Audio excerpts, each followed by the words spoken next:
Is ill. He's getting better, but not ready to practice yet. And then you probably saw BJ out here today, which was great to see him standing around and watching. But again, he's not ready to go. But it's good to see him upright, right? So that's a positive thing. Other than that, it was great work. Heated up, a little bit longer practice. We had these. Herbie, how you doing, babe? Oh, good. Things ramp up. We're in this ramp up period, so we had an hour 55 today. We'll have an hour 55 tomorrow, and then the guys get a day off, and then they'll come back. Then they're in pads after that. So, and then we'll do another ramp up in the pads. So, but all in all, good day today. Both sides challenging each other, which means you're going to have improvement, right? So that was a positive. All right, time's yours. Andy, one of the few changes we saw today was having Lucas be at left guard. I just wonder what led to that decision, and what would you like to see just from that position right now as Joe recovers?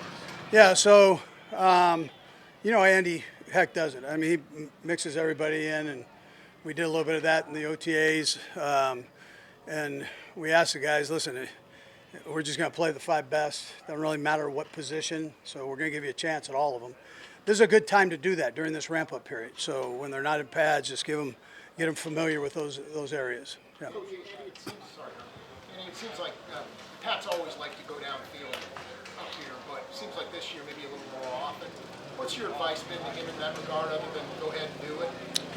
Yeah, I mean, he's going to throw to the guy that's open. We're calling kind of the same plays, Adam, but he's got guys that, that's a part of their game.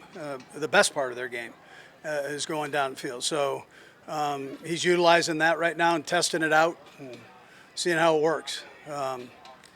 And so far he's had some good connections there.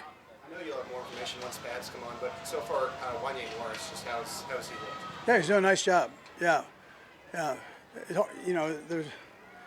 Everything is kind of pass. You're not doing a ton of run in here. So, but for what we're asking him to do, he's doing a nice job. Obviously, along those same lines, Coach, you do have some competition at the left tackle position. Realistically, is there a timeline you would like to see that position settled? Because I think, like, when you think about it, this is like one of those first years where you are transitioning from Fisher to Brown to somebody.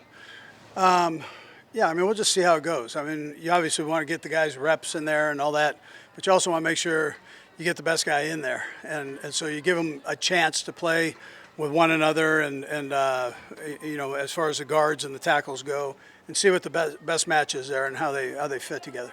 Is it safe to say that competition, though, tends to ramp up once the pads come on Friday? Yeah, a lot of things ramp up there, Herbie. But, yeah, that's one of them. Yep. Once you mix the pass and the run in, that's what you've got to get going here. And we don't, the run is all curbed down to where it's almost just fits. So it's not quite the same. Coach, Darius has been working with running backs and both receivers. Is plan for him to kind of be a dual threat? Yeah, I think that's one of his strengths, is to be able to move him around. And he had some positive snaps for us at running back last year. And so I think he enjoys doing that. He's pretty multifaceted there with what he can do, and we're going to try to utilize it to the best of his abilities there. Yeah. Hey, Eddie, the league and the Players Association talking about an 18-game schedule, and it looks like it's only a matter of time. What are your thoughts on an 18-game schedule? Yeah, I mean, listen, whatever they decide to do, they do. I don't have much of a say on it, Adam. So if it goes 18 games, it's going. I know this year it's not going 18 games. So we're going to try to focus in on these 17 that we got and try to do the best we can. And Juwan Taylor's going to come in here. He got off the rough start with the penalties last year, and I wonder how much you think that affected the rest of the season. And he's coming in a fresh start this year. Can you speak to that? Yeah, he's working hard. I think he settled down that last quarter of the season there. As far as the penalties go, you started out like he did with the first game, and he got away with a couple things as far as being deep, and then he got nailed for it after that. So that's how that goes. I think he learned a good lesson last year, and it looked like he finished strong. So that was a positive, and he picking up in a good spot with the OTAs and these practices we've had up here. Yeah. Oh, Matt, go ahead. Coach, Coach, Isaiah Pacheco, it looks like he's been just maybe getting a handful of reps early on. What's kind of the plan there for him? Yeah, we always try to rotate guys in there, and that's what we're doing. So it's really nothing different.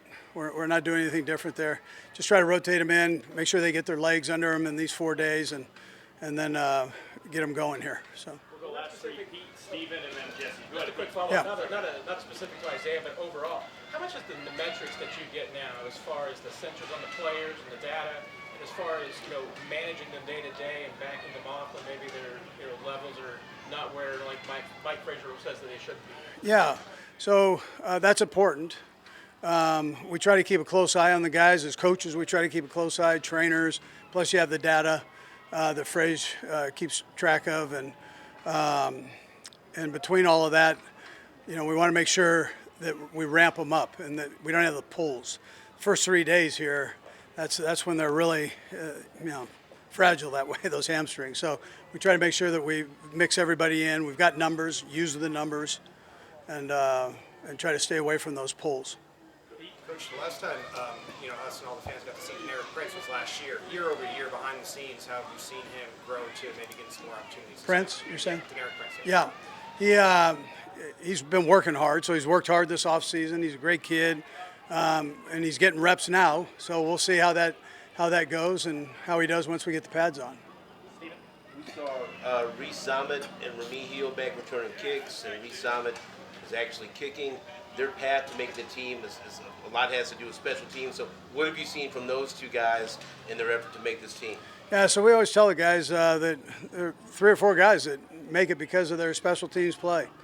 And those two would probably fit into that category. They still got to do well at their position, but they're given opportunities right now to do that. Now we've got a lot of returners, so they're rotating in there. But for them, you probably say for them to make the team, they've got to be able to help out in that area. Just ask specifically about Lewis's kicking. How's he look on kickoffs? Yeah, he does okay with that. Yeah, he's kicked a few balls before, so he's got a little feel for it, and so it's not something new to him to have to do. Yeah. Okay, thanks, guys. All right, good. Thank you.